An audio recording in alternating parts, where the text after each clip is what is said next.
Good morning. I'm Harley Schlanger from the LaRouche organization with your daily update for December 30th, 2021.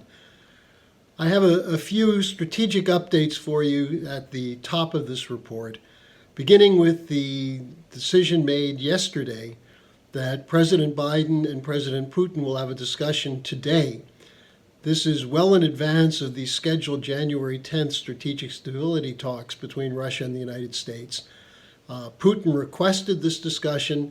It's clear that the tensions that are continuing around Ukraine have caused Biden and probably some of the saner people around him to recognize that the United States must have a response to Russia's request that there be a written treaty agreement to resolve the crisis in Ukraine. And this includes no membership in NATO for Ukraine, no forward placement of offensive weapons in Ukraine, and U.S. and other allied pressure on Kiev, the Ukrainian government, to comply with the agreements made at Minsk. These would cool the situation down in eastern Ukraine, Crimea as well. The intention of the Russians is not to provoke a confrontation, but to make clear that the buildup of the West on Russia's borders is unacceptable.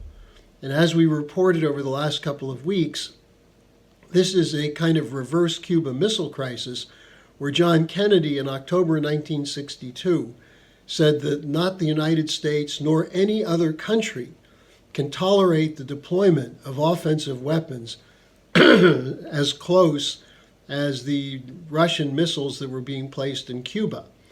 Well, with modern missile technology and nuclear capability, placing these advanced weapons in Ukraine 4 to 5 minutes away from Moscow is unacceptable.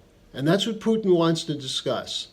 And there are increasing voices coming out now acknowledging that what Putin is proposing is not at all unreasonable, including Lawrence Wilkerson, the former top aide to U.S. Secretary of State Colin Powell.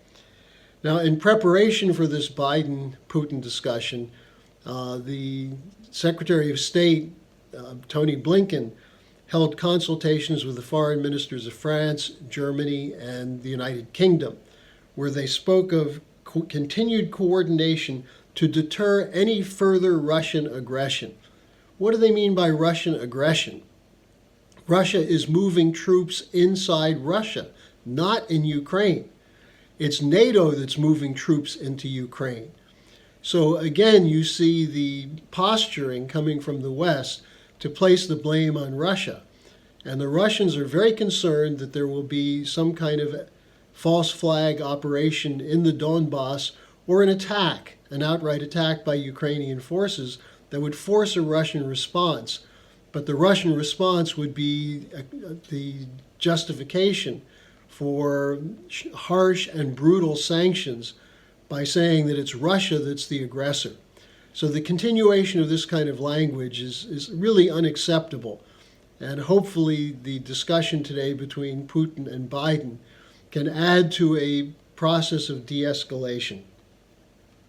Now, in the beginning of the new year, Germany will take over the G7 presidency. Foreign Minister Baerbock from the Green Party announced that climate policy will be a central issue at the G7. She, of course, is a rabid greenie coming from the Green Party, but don't forget she's also very much committed to a confrontation with Russia and China. And putting the German government in that kind of position is dangerous not only for world stability, but dangerous to the people of Germany.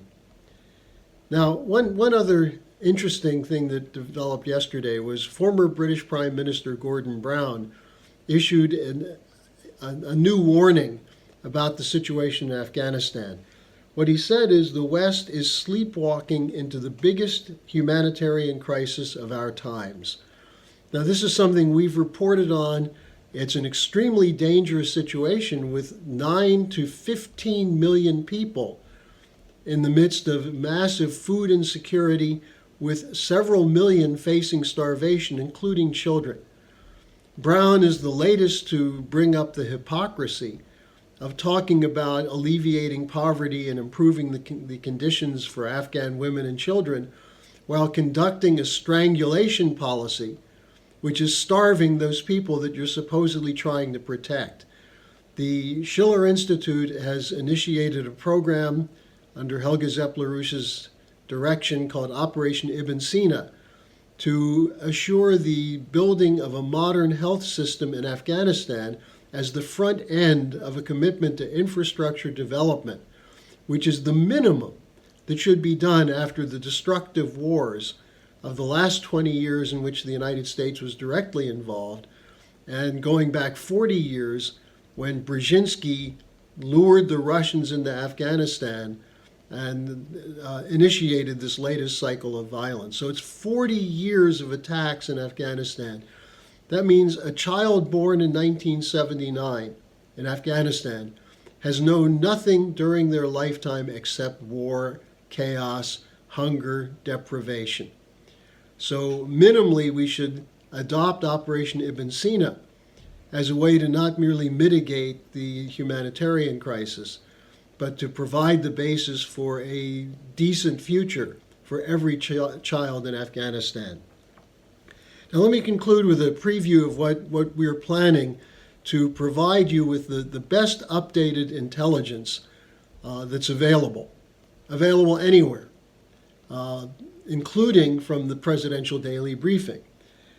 In addition to my daily updates, which will continue 5 days a week, we're beginning to place online video interviews that we're doing with top officials. In the last month, we have an interview with Chaz Freeman, a longtime, very prominent U.S. diplomat. Also with Graham Fuller, a diplomat, former CIA agent, who had some extremely interesting comments about the China situation and the Middle East. With Dr. Shah Merabi, who is a member of the Board of Governors of the Bank of Afghanistan, who spoke about the crisis there. And then the most recent one posted is with Dr. Justin Lin, former chief economist at the World Bank and now the dean at several Chinese universities and institutions dealing with economics. And interestingly, he talks about the difference between Hamiltonian policy and Jeffersonian policy, in which he talks about Hamilton as a credit-generating system, Hamiltonian banking, very much along the lines of what Lyndon LaRouche has identified as the American system. So I think you'll find those interviews very interesting. You can find them at LaRouchePub.com. We'll also continue with our regular economic updates. And keep in mind that on the question of hyperinflation, we called it before anyone, based on especially the escalation in September 2019 of the quantitative easing through the repo policy. A month before that, our reporting on the Jackson Hole, Wyoming Federal Reserve meeting, where the Great Reset was made the policy of Western banks. And that Great Reset is still continuing with the idea that the banks will be bailed out, the financial institutions will be bailed out, but not the physical economy. All of that happened before the corona crisis. This was a policy in place going back to the reaction to the September 2008 crash, but even more importantly, Executive Intelligence Review, through the work of Lyndon LaRouche and his close associates, goes back to 1971 at the center of identifying the shift in Western financial policy, which has brought us to the point of a systemic collapse. Each week, we update the situation from the standpoint of LaRouche's unique scientific economic forecasting. And this is something that's available to you. You can subscribe to the Executive Intelligence Review. You can go online, look at what's there under LaRouchePub.com, and then also at the LaRouche Organization. Our record has been impeccable. And I'd urge you, as we come to the beginning of a new year, to become part of our movement to make sure that mankind is not going to go down with the system, but that we replace this degenerate imperial colonial system with a global commitment to the principles of the American system of physical economy.